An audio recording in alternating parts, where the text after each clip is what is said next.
नमस्कार, आप देख रहे हैं व्यापार गुरुजी, मैं हूँ खीमानंद। और दोस्तों, अभी मैं फिर से आपके लिए एक नया एग्जीबिशन का वीडियो लेकर आ गया हूँ। तो अभी मैं आया हूँ डाई केम वर्ल्ड एग्जीबिशन। तो जो गारमेंट का केमिकल, जो डाइंग से रिलेटेड इंडस्ट्री होती है, उसका ये एग्जीबिशन है। और ये एग्जीबिशन लगा हुआ है गारमेंट टेक्नोलॉजी के साथ में, India expo mart greater Noida में। और ये एग्जीबिशन भी इसके साथ साथ चलता रहेगा। आज 12 से स्टार्ट हुआ है, 15 तक चलेगा। और जो भारत टेक्सटाइल एग्जीबिशन है ग्रुप, उसी का ये भी एक पार्ट है और यहाँ पर लगा हुआ है। तो अगर आपको डाइंग केमिकल से रिलेटेड कोई नीड है तो आप यहाँ पे आ सकते हैं। चलिए, मैं आपको यहाँ पर घुमा देता हूँ। अगर कुछ लोगों से बात हो गई तो मैं बात भी करा दूंगा, नहीं तो मैं आपको एक बार अराउंड यहाँ पर दिखा दूंगा कि कौन कौन सी कंपनी आई हुई है और किस टाइप की चीज़ें आपको यहाँ पर मिलता है। और अगर आपने मेरे चैनल को सब्सक्राइब नहीं किया है तो सब्सक्राइब कर लीजिएगा और मुझे इंस्टाग्राम पे भी फॉलो कर लीजिएगा, जिसका क्यूआर कोड आपको स्क्रीन पे दिख जाएगा। तो चलिए चलते हैं, इस एग्जीबिशन को विजिट करके देख लेते हैं। डाई केम वर्ल्ड एग्जीबिशन। अभी मैं एग्जीबिशन के अंदर एक स्टॉल में आया हूँ, जहाँ पर आपको काफ़ी अलग टाइप के प्रोडक्ट्स मिलते हैं। यहाँ पर आपको नेचुरल जो डाइज होती हैं, कलर्स होती हैं, उसके बारे में कंपनी वर्क करती है। तो यहाँ पर बात करते हैं और समझते हैं किस टाइप के प्रोडक्ट्स हैं और गारमेंट इंडस्ट्री में कहाँ कहाँ पर यूज होता है। हेलो सर, कैसे हैं आप? हेलो सर, मैं ठीक हूँ। आप बताएं सर। बहुत बढ़िया। तो सर, थोड़ा-सा अपनी कंपनी के बारे में बताइए कि आप लोग कहाँ से हैं, नाम क्या है कंपनी का, और अपने बारे में बताइए। जी सर, मेरा नाम है हमज़ा। मैं हूँ एएमए हर्बल लेबोरेटरी से। एएमए लेबोरेटरी एक लखनऊ बेस्ड कंपनी है, जो कि नेचुरल डाई मैन्युफैक्चरर है सिंस 1996। तो ऑलमोस्ट 30 साल हो गए हमें इस इंडस्ट्री में। और अब उस 30 साल में हमने अपनी एक ऐसी रेपुटेशन बनाई है कि हम आज की तारीख में इंडिया के सबसे लार्जेस्ट एक्सपोर्टर और मैन्युफैक्चरर नेचुरल डाइस के। मेरे साथ मेरी टीम है, mister Ayaan, mister Rahul, mister Nigarish, mister Zaki, और हमारे सीईओ साहब भी हैं, मिस्टर यावर, और चेयरमैन साहब मिस्टर मसूद। और आज की तारीख में आप देख सकते हैं, भारत टेक्स में सबसे बड़ा कलेक्शन है हमारा नेचुरल टेक्सटाइल डाई गारमेंट्स का, जो कि आप देख सकते हैं यहाँ पे। ये गारमेंट्स आपको पूरे दुनिया भर से मिलेंगे। इसमें कई इंडियन कंपनीज मौजूद हैं, बड़ी-बड़ी इंडियन कंपनी मौजूद हैं। इसमें आपको बहुत सारी इंटरनेशनल कंपनीज़ मिलेंगी, जो कि इंडियन नेचुरल डाइज़ को यूज़ कर रही हैं आउट ऑफ इंडिया और पूरी दुनिया में प्रमोट कर रही हैं। और इस प्रोडक्ट का जो मेन ईथोस है, वो ये है कि ये हम प्लांट बेस्ड सोर्सेज़ से बनाते हैं। ठीक है, तो दोस्तों, यहाँ पर सर ने हमें बताया कि ये सारी जो आप देख रहे हैं यहाँ पर प्रिंट, ये कपड़े, ये सब नेचुरल डाई से बने हुए हैं। तो नेचुरल मतलब नेचुरल डाई इतना सारा हो जाता है, बन जाता है? हाँ जी, ये हमारे पास जो मैन्युफैक्चरिंग कैपेसिटी है, वो पूरी तरह हम कैटर कर सकते हैं। बड़ी डिमांड्स को, छोटी डिमांड्स को, हम कॉटेज इंडस्ट्री को भी कैटर करते हैं। हम बड़े से बड़े मिल्स को भी कैटर करते हैं, और हम इंडिया में भी करते हैं, इंडिया के बाहर भी करते हैं। तो हमें प्रॉब्लम कभी डिमांड की, सप्लाई की प्रॉब्लम नहीं आती कभी। ओके। तो जो केमिकल वाली डाई होती है, उसमें और इनमें डिफरेंस क्या होता है? इसका इम्पोर्टेंस क्या है? इसके बारे में थोड़ा बताइए। चलिए सर, कि हम शुरुआत करते हैं केमिकल बनने से। जब केमिकल बनता है तो उस टाइम पे बहुत सारे ऐसे केमिकल्स यूज़ होते हैं, जैसे पेट्रोकेमिकल्स हो गया, फॉर्मल्डिहाइड हो गया, जो कि ना सिर्फ जो लोग बना रहे हैं उनके लिए हानिकारक होते हैं, और जब बन के जो उसके जो रेसिड्यू निकलता है वो भी हानिकारक होता है। उसको आपको बहुत सारे ट्रीटमेंट से ट्रीट करना पड़ता है, खर्चा करना पड़ता है, ईटीपीस लगाना पड़ता है। नेचुरल डाइज़ के साथ ये प्रॉब्लम नहीं है। इसको बनाने की प्रोसेस पूरी सेफ है फॉर द ह्यूमन बीइंग जो इसको बना रहा है, और इसके बाद जो भी रेसिड्यू निकलता है वो भी सेफ टू डिस्कार्ड है। हमें कोई स्पेसिफिक ईटीपी की ज़रूरत नहीं पड़ती। फिर हम बात करते हैं नेचुरल डाई, जो डाई जब यूज़ होती है, केमिकल डाई जब यूज़ होती है, उसके साथ सेम प्रॉब्लम है। बहुत सारा पानी का पॉल्यूशन होता है। जो केमिकल्स होते हैं पानी में वॉश ऑफ हो जाते हैं, वो नदियों में चले जाते हैं, लेक्स में चले जाते हैं। नेचुरल डाइज़ में ऐसी प्रॉब्लम नहीं है, क्योंकि हम इसमें कोई हार्मफुल हार्श केमिकल्स यूज़ नहीं करते। सब प्लांट बेस्ड है, सब ऑर्गेनिक है। और जो भी रेसिड्यू निकलता है डाइंग होने के बाद, वो भी प्रॉब्लम क्रिएट नहीं करता है एनवायरनमेंट पे। और इसको जो डाई करा जाता है जब, तो इसमें कोई टेम्परेचर की रिक्वायरमेंट नहीं होती, तो हम हीट भी सेव कर लेते हैं। ठीक है, बहुत ही बढ़िया। और अगर मैं एक चीज़ आपसे और पूछना चाहूँ, जो केमिकल वाले डाई होती हैं वो बहुत ज़्यादा ब्राइट वगैरह होती हैं और इसमें थोड़ी-सी कम होती है, ऐसा कुछ होता है क्या? इसमें सर ब्राइट की प्रॉब्लम इतनी ज़्यादा नहीं होती जितनी ज़्यादा रेंज की होती है। केमिकल डाई में रेंज बहुत बड़ी होती है, पैंटोन शेड होता है उनका। हमारे साथ वो पॉसिबिलिटी नहीं है, बिकॉज़ हम प्लांट बेस्ड सोर्स से काम करते हैं, और ये प्लांट बेस्ड सोर्स आप देख सकते हैं हमारे सामने।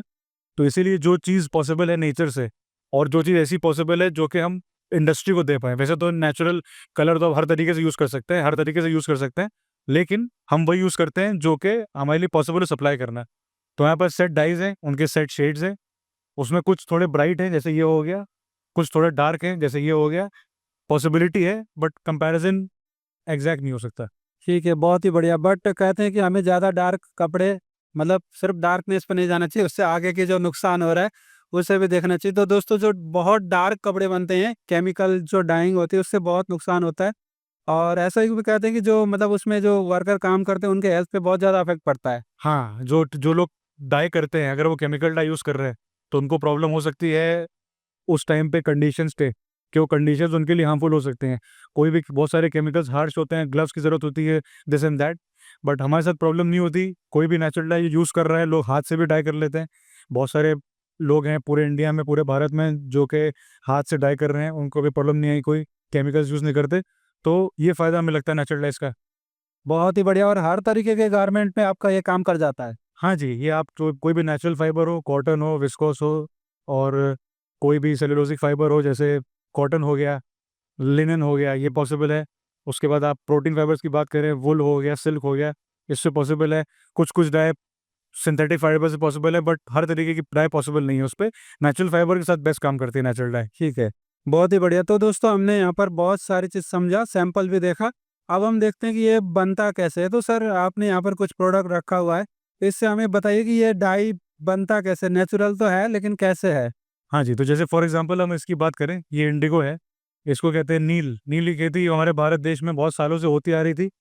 उसके बाद हम इसको फिर से ला रहे हैं, और ऐसे तरीके से ला रहे हैं ताकि जो सॉइल है उसको प्रॉब्लम ना हो, पानी है वो कम यूज़ हो। इसी पत्ते को हम, इसी प्लांट को उगाते हैं, इंडिगो को। इसके पत्ते को सुखा के हार्वेस्ट करते हैं, उस पत्ते को पानी में डुबोते हैं, उसमें फिर हम कुछ शुगर्स यूज़ करके उससे डाई एक्सट्रैक्ट कर लेते हैं पानी में। बाद में उस पानी को ड्राई करके हम पाउडर बना के यूज़ कर सकते हैं। और इसमें जो भी रेसिड्यू यूज़ होता है, अगर हम इंडिगो की बात करें, कोई भी अगर कचरा निकलता है डाई बनने के टाइम पे, उसको हम वापस as a bio fertiliser use कर सकते हैं इंडिगो फिर से उगाने के लिए, तो हम एक तरीके से सर्कुलर बन जाते हैं पूरा। ठीक है, बहुत ही बढ़िया। और भी हैं ये क्या-क्या चीज़ें हैं? हाँ जी, फॉर ये बहुत इंटरेस्टिंग चीज़ है आपके लिए, ये है कत्था। तो कत्था बहुत फ़ेमस है हमारे इंडिया में, पान में बहुत यूज़ होता है। तो जो कत्था जब बनता है, उसको बनने के बाद जब उसकी जो रेसिड्यू निकलता है, उसको कहते हैं काला कत्था। काला कत्थे कोई यूज़ नहीं होता है, वो लोग नॉर्मली फेंक देते हैं। हम उसको यूज़ करते हैं अपनी डाई बनाने के लिए। उसके बाद सिमिलरली हमारे पास आता है अनार का छिलका। अनार बहुत ज़्यादा यूज़ होता है हमारे इंडिया में, पूरी दुनिया में यूज़ होता है। जूस में यूज़ होता है, अनारदाने में यूज़ होता है, मसाले में यूज़ होता है। हम यूज़ करते हैं अनार का दाना, अनार का छिलका यूज़ करते नहीं। अनार का छिलका तो वेस्ट हो जाता है, वो वेस्ट होके फेंक जाता है। हम उस वेस्ट को यूज़ करते हैं नेचुरल डाई बनाने के लिए। तो इस तरीके से हम इस best out of waste concept को प्रमोट करते हैं नेचुरल डाई जब भी यूज़ करते हैं तो। ठीक है, बहुत ही बढ़िया। तो दोस्तों यहाँ पर हमने काफ़ी बढ़िया चीज़ें देखा आज। इस तरीके के बहुत सारे, ये गालनट है और ये मलबेरी है, तो इन सब चीज़ों से जो है नेचुरल डाई बनता है।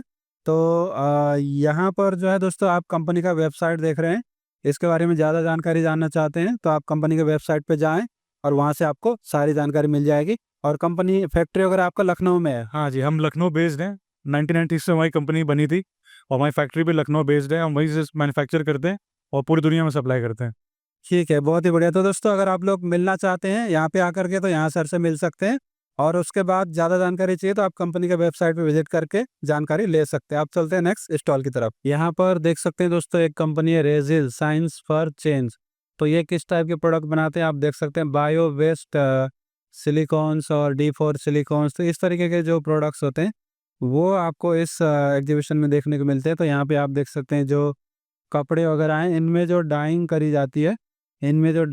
जाती है, उससे रिलेटेड चीज़ें जो है आपको यहाँ पर देखने को मिलता है। इन्होंने केमिकल्स वगैरह यहाँ पर लगा रखा है।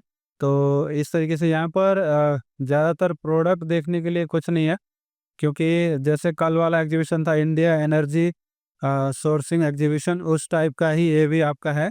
तो यहाँ पर भी ये लोग अपना स्टॉल्स वगैरह लगा के बैठे हुए हैं, जहाँ पर आप आकर के इनसे जानकारी ले सकते हैं। यहाँ पे देख सकते हैं ओकियो टेक इको पासपोर्ट सर्टिफिकेशन। अच्छा, तो ये कुछ सर्टिफिकेशन वगैरह प्रोवाइड करते हैं डाइंग इंडस्ट्री के लिए। तो इस तरीके की चीज़ें जो है यहाँ पर आपको देखने को मिलती है। चलिए आगे भी मैं आपको दिखाता हूँ, आगे क्या-क्या चीज़ें हैं। इस तरीके के जो दोस्तों कपड़ों की जो डाई करते हैं, डाई में जो भी चीज़ें यूज़ होता है, वो सब चीज़ों के बारे में आपको यहाँ पर जानकारी मिल जाएगी। तो यहाँ पे आप देख सकते हैं जो इनके बहुत सारे केमिकल्स वगैरह होते हैं। Well soft well soft 88, well soft 88 T, तो इस तरीके के जो केमिकल्स होते हैं डाइंग में रिलेटेड, वो सब चीज़ें आपको यहाँ पर देखने को मिल जाएगी। और उससे रिलेटेड थोड़े बहुत जो इंस्ट्रूमेंट वगैरह हैं वो भी आपको देखने को मिल जाएगी। यहाँ पर बहुत सारी कंपनियां आ रखी हैं जिन्होंने अपने स्टॉल्स लगा रखे हैं। यहाँ पे आप देख सकते हैं SF डाई करके है, तो इन्होंने भी अपना जो जानकारी है वो यहाँ पर आपको दे देंगे अगर आप आते हैं तो।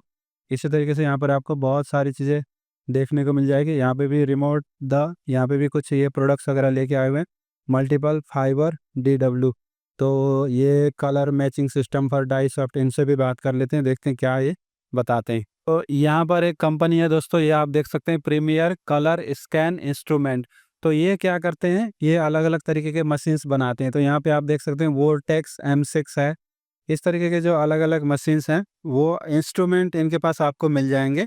तो यहाँ पे आप देख सकते हैं मेरीटाइन एवर्सन पीलिंग टेस्टर, तो इस तरीके के जो मशीन्स होते हैं वो आपको मिल जाते हैं। तो यहाँ पर एक मशीन है, ये कलर मैचिंग मशीन है। तो ये आप देख सकते हैं, इन्होंने मुझे बताया कि ये कलर मैचिंग मशीन है, जो आप कलर वगैरह मैचिंग करने के लिए ये यूज़ होता है। तो इसी तरीके के आपको इनके पास बहुत सारे मशीन मिल जाएंगे अलग अलग।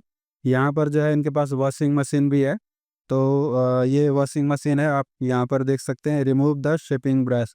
तो इस तरीके का वॉशिंग मशीन है जो इंडस्ट्री में यूज होता है। तो इस तरीके की चीज़ें ये कंपनी बनाती है, और जो कंपनी का डिटेल है वो आप नेट पे सर्च करेंगे तो आपको मिल जाएगा, premier colour span instrument private limited. तो इसी तरीके की चीज़ें आपको यहाँ पर देखने को मिलती है। चलिए मैं आपको यहाँ पर इसका वेबसाइट दिखा देता हूँ। तो यहाँ पर कंपनी का वेबसाइट है, आप इस पे जा करके ज़्यादा जानकारी ले सकते हैं। ये बहुत सारे प्रोडक्ट्स बनाते हैं इस तरीके के, और ये अभी आए हुए हैं डाईकेम वर्ल्ड एग्जीबिशन में। यहाँ पर ऐसी ही बहुत सारी कंपनियाँ आ रखी हैं जो अलग अलग तरीके के जो कलर्स वगैरह होती हैं उसमें डील करती हैं। तो आप यहाँ पे सारा देख ही सकते हैं। बहुत सारी कंपनियाँ हैं जो केमिकल्स और कलर्स में डील करती हैं। देखने के लिए यहाँ पर ज़्यादा कुछ नहीं है। यहाँ पे भी आप देख सकते हैं इन्होंने अपने स्टॉल लगा रखा है, तो ये बता रहे हैं कि क्या क्या करते हैं। ये लो टेम्परेचर, इस तरीके के जो सॉफ्टनर वगैरह हो गया, इस तरीके की चीज़ें आपको इनके पास देखने को मिल जाएंगी। तो बहुत सारे स्टॉल्स लगे हुए हैं, लेकिन यहाँ पर देखने के लिए कुछ नहीं है। बस कंपनियाँ बैठी हुई हैं, वो अपने ब्रोशर्स वगैरह दिखा रही हैं, तो वो आप देख सकते हैं। तो कपड़े की डाइंग जो भी होता है, कपड़े की डाइंग वगैरह जो भी होता है, उसमें जो भी चीज़ें चाहिए होता है, वो सब चीज़ें आपको इनके पास यहाँ पर इस एग्जीबिशन में मिल जाएगा। गारमेंट का ही ये भी मतलब एक पार्ट है, तो इस वजह से जो है यहाँ पर लगा हुआ है। अगर आप यहाँ पे आते हैं तो इनसे आप सारी जानकारी ले सकते हैं, और अपने काम को आप आगे बढ़ा सकते हैं। यहाँ पे भी आप देख सकते हैं इन्होंने अपने सैंपल वगैरह लगा रखा है कपड़ों के, इस तरीके से जो भी इनके डाई से बने हुए हैं, इस तरीके से आप देख सकते हैं। तो यही सब चीज़ें हैं दोस्तों इस एग्जीबिशन में, डाई वर्ल्ड एग्जीबिशन। तो यहाँ पर बेसिकली बड़ी बड़ी कंपनियाँ हैं जो B2B बड़ी बड़ी कंपनियों को सप्लाई करते हैं। तो इस वजह से जो है वो अब बात नहीं कर रहे हैं ज़्यादा। तो मैं जितना आपको देख सकता था दिखा दिया। तो इस तरीके के जो कपड़ों में डाई यूज होती है वो सब जो है ये सब कंपनियां बनाती हैं। बहुत सारी कंपनियां यहाँ पर आई हुई हैं। सो आई होप आप लोग को वीडियो पसंद आएगा। अगर वीडियो पसंद आए तो लाइक कर दीजिएगा, शेयर कर दीजिएगा, और अगर आपने मेरे इंस्टाग्राम पे मुझे फॉलो नहीं किया है तो इंस्टाग्राम पे फॉलो कर लीजिएगा। एक कंपनी वाले ने बात किया, मैंने आपकी बात करा दी, बाकी जो बंदे हैं उनसे जो है बात नहीं हो पा रही है, काफ़ी बिजी हैं।